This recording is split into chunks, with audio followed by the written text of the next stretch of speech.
I am Donna May Castillo, and I will be discussing about threat identification. So what is threat identification? It is a process of identifying potential risks or threats to a system.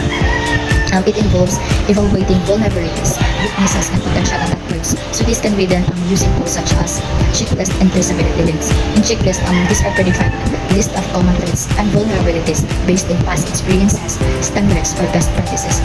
So they help to ensure that no obvious or wrong threats are overlooked. So for instance, a checklist might include items like weak passwords and patch software or unauthorized access points. So in traceability links naman, these are relationships that connect requirements, design elements, and security measure to specific threats or vulnerabilities. So they help to track how different parts of the system are connected and whether vulnerabilities in one area might affect another. So for example, if a system has a specific requirement for encryption, traceability links would ensure that encryption is implemented correctly in all relevant areas. And also, threat identification, we use strategies to help in understanding and mitigating risk to improve security and resilience. So the first strategy is the injury arguments. In this strategy, it focuses on identifying potential harm to the system. Injury arguments are about determining what could go wrong and the potential impact on the system. So for instance, injury argument might assess the damage caused by a data breach, system downtime, or loss of sensitive information. So the second one is the entry point. Entry point arguments, this focus on identifying possible access points into a system. Entry points are any location or feature through which an attacker could gain unauthorized access. So for example, entry point analysis would examine them in portals, network interfaces, or APIs to see where vulnerabilities might exist. Next is threat arguments. So this involves specifying potential threats such as hackers, malware, or insider threats, and evaluating their capabilities and likelihood of exploiting system weaknesses. It helps to categorize and prioritize threats based on their severity and likelihood. And lastly, is the vulnerability arguments. So vulnerability arguments, these arguments are identify specific weaknesses within a system that could be exploited by threats. So they are used to explain how a vulnerability could be targeted and the potential consequences. So for instance, a vulnerability argument might focus on outdated software that could be exploited through a known security flaw. Techniques for the threat identification. First is the brainstorming.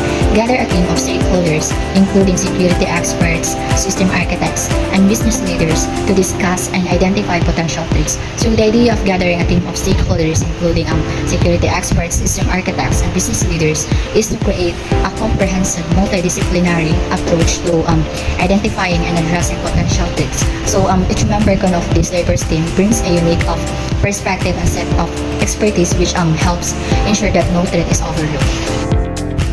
Threat intelligence. Utilize threat intelligence feeds and reports to stay updated on known threats and attacks vectors relevant to your industry or technology stack. So it means it involves the collection, analysis, and dissemination of information about current or potential threats to an organization. Utilizing threat intelligence feeds and report is essential for staying informed about known threats and attack vectors that may impact your specific industry or technology stack.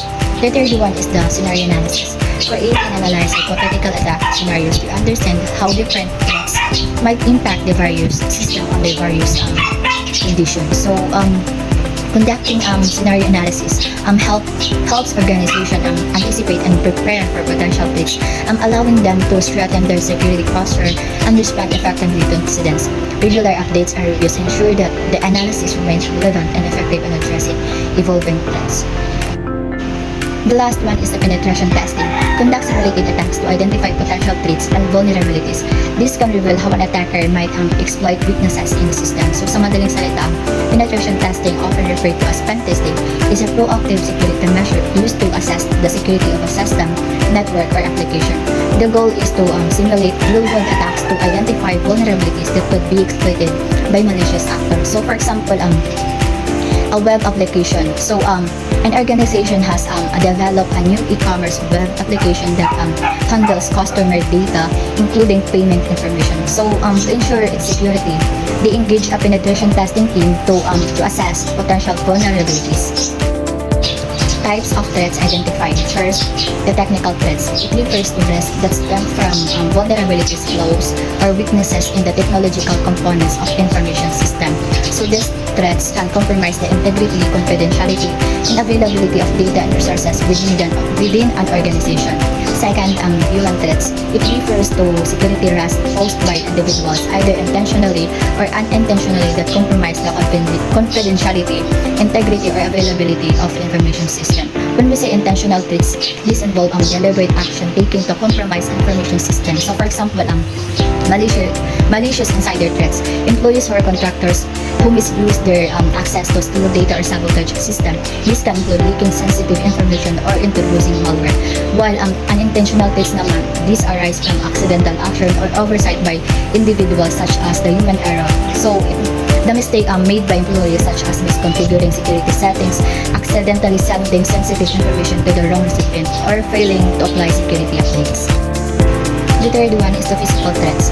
It refers to danger that can impact the physical components of an organization, encompass various dangers that can adversely affect its physical infrastructure, including the hardware, servers, buildings, and other tangible assets. So for example, the natural disasters. Events such as earthquakes, floods, hurricanes, and fires can cause significant damage to buildings and physical assets. So the organization must assess risk based on their geographic location and implement disaster recovery plans. So the last one is the emerging threats. It refers to newly identified or evolving security risks that can potentially harm information systems, networks, and organizations. So these threats often arise from an advancement in technology, changes in user behavior, or new tactics employed by malicious actors.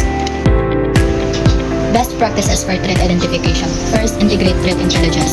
Leverage external threat intelligence to see and learn about emerging threats and trends. So, by effectively integrating external threat intelligence, organization can stay informed about emerging threats and trends, leading to improved security measures and reduce risk of successful cyber attacks. Second, cross-functional collaboration. It involves various departments and stakeholders in the threat identification process to get a comprehensive view of potential threats. So by leveraging the collective knowledge and expertise of various departments, organizations can significantly enhance their ability to identify and mitigate potential threats, ultimately strengthening their overall risk management efforts. Third one is threat hunting. Threat hunting is a proactive research for signs of threats versus issues activity within the system before they cause harm. So threat hunting is a proactive cybersecurity practice that involves searching through networks, systems, and data to identify signs of potential threats or malicious activity before they can cause significant harm. The last one is the fostering security culture. Fostering security culture, educate employees and stakeholders about potential threats and encourage proactive security practices.